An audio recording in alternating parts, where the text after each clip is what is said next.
Invito a Ariel Ávila, el sociólogo, investigador de campo, subdirector de la Fundación Paz y Reconciliación Seguridad. Doctor Vargas Lleras, su programa es uno de los más completos en materia de seguridad. Distingue usted seguridad nacional, seguridad ciudadana, pero hay unos temas que están generando mucha polémica. Lo primero es la reducción de la edad para ser sujeto de derecho penal, que tú lo bajas de 14 a 12 años. Los críticos dicen esto en Centroamérica no ha funcionado, esto llevaría a una explosión de centros especializados de atención. Quiero que me explique usted cómo va a garantizar que esto sí reduzca el delito y cuál es el nivel de inversión para estos centros especializados. Mire, y le contesto de una manera mucho más puntual. En la mayoría de los países, el tema de los inimputables ya no se trata en torno a un año específico o a una edad concreta. A lo que tenemos que avanzar es a la decisión que han adoptado muchos otros países. ¿Cuál es el de practicarle a cada muchacho un examen para establecer el alcance de la madurez psicológica del mismo? En Colombia tenemos muy peligrosos delincuentes, redomados, con múltiples asesinatos a cuestas, de 14 y de 15 años. A ellos ya no los podemos seguir tratando como unos niños.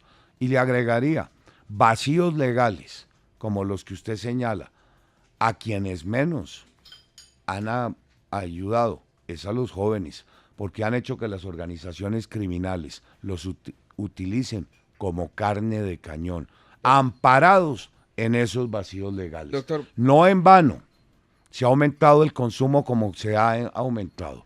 Hoy, el microtráfico tiene capturada a la juventud colombiana.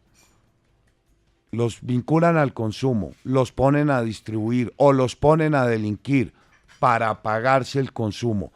Es en virtud de esos vacíos que tiene la ley, como muy poderosas organizaciones criminales están utilizando a la Vargas. juventud colombiana para estimular ese negocio despreciable como lo es el microtráfico. Doctor Vargas, sobre eso, su programa es completo, fiscales 24 horas, más policía, reforma del plan cuadrantes, pero en materia preventiva yo no lo veo sólido. Quiero que me explique cuál es su propuesta en materia preventiva. No me ve sólido porque no ha leído el documento de la leí los dos, educación los y leí el los de la dos. salud. Yo leí los dos. Hablamos de entornos protegidos en los temas de las escuelas y de los colegios públicos. Hablamos en materia de utilizar el deporte como un instrumento de prevención. Hablamos en los temas de la salud, también de la prevención, de la formación, de la educación. En el documento que vamos a poner en marcha para crear el Ministerio de la Familia, también tenemos propuestas muy puntuales. En el tema, doctor, sobre aún con cese bilateral al fuego, ¿cuál va a ser su postura frente a las negociaciones con el ELN? Si hay cese bilateral, ¿las termina, las mantiene, las revisa? A ver, le contesto de manera muy clara. Yo creo que el ELN debería aprovechar estos 3 meses y la generosidad del actual gobierno para dar unas muestras fehacientes de que en verdad le asiste el propósito de desmovilizarse, de entregar las armas y de reincorporarse a la vida civil. Cosa distinta es lo que yo aprecio en el territorio nacional. Me parece que estamos repitiendo lo mismo que ocurrió en el Caguán, que mientras en Cuba dialogan, aquí se fortalecen territorial y militarmente. Hoy se disputan con las disidencias de las FARC el negocio del narcotráfico y de la minería ilegal en el suroccidente del país. Mire usted lo que ocurrió o está ocurriendo en el Catatumbo. Llevamos en estas semanas más de 100 muertos en la disputa de los helenos con el EPL por el control territorial en la producción de la droga. De manera que le contesto de manera muy puntual e inequívoca. Llegará el 7 de agosto si el Ejército de Liberación Nacional no aprovecha la generosidad del gobierno al haberles extendido los diálogos hasta esa fecha, terminamos el proceso, pero no vamos a repetir lo mismo que tuvo lugar en el Caguán, porque si usted recorre el territorio nacional, encontrará que en todos lados lo que están haciendo es empoderarse en el control del negocio Sobre- del narcotráfico, de la producción de coca y de la minería ilegal. Ya que nombra el Catatumbo, el tema de la política fronteriza, la migración de venezolanos después de los resultados de las elecciones el domingo pasado en Venezuela o lo que se montó, se cree que 36.000 venezolanos diariamente, dice la Cruz Roja, que están pasando. ¿Cuál es su política? Campamentos humanitarios, plan de reinserción ¿Cuál es mi socioeconómica. política? Mire, no se dice. Yo he ido varias veces al puente Simón Bolívar. Qué desgracia. 45.000 personas pasan diariamente por el puente con sus pocas pertenencias.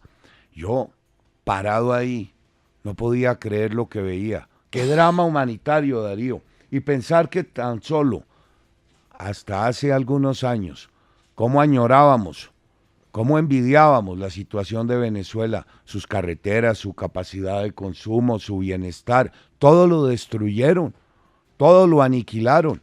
¿Qué haría yo? Pues una estrategia global que también verá usted en mi documento sobre política exterior.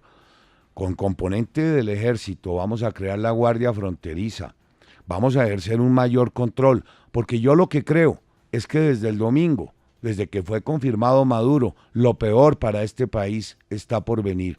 Difícilmente hoy un venezolano hace más de una comida al día. En las próximas semanas y meses, millones de venezolanos ingresarán al territorio colombiano. Para eso no estamos preparados.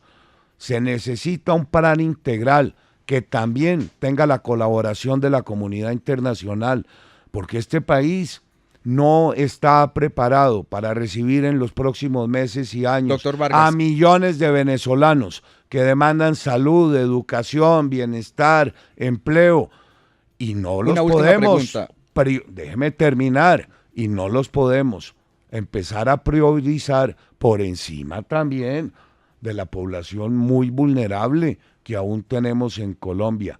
De manera que yo le contesto, mayor control, sin duda mayor control, porque además ese éxodo de venezolanos al territorio colombiano es promovido por el propio Maduro.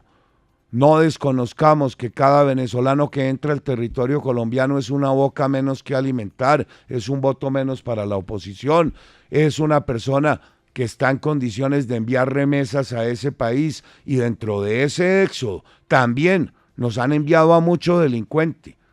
Proceso similar al que usted bien recuerda que tuvo lugar en Cuba hace ya algunas décadas, en el envío de muchos prisioneros al territorio norteamericano.